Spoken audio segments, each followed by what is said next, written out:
کابل هوایي ډګر دا د ترکیې سفیر دی. د ترکیې سفیر له خپل عملې سره یو ځای تېره شپه د کابل هوایي ډګر څخه د خپل سفارت په لور ستون شو. د ترکیې سفیر وروسته له هغه خپل سفارت ستنېږي چې ټول نظامي عسکر یې له ګران هېواد افغانستان څخه ووتل.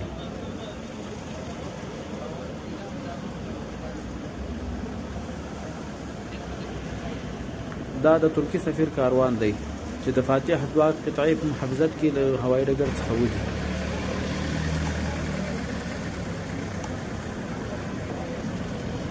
کاروان دی چې د فاتح ځواک قطعې په محافظت کې له هوایي ډګر څخه وځي.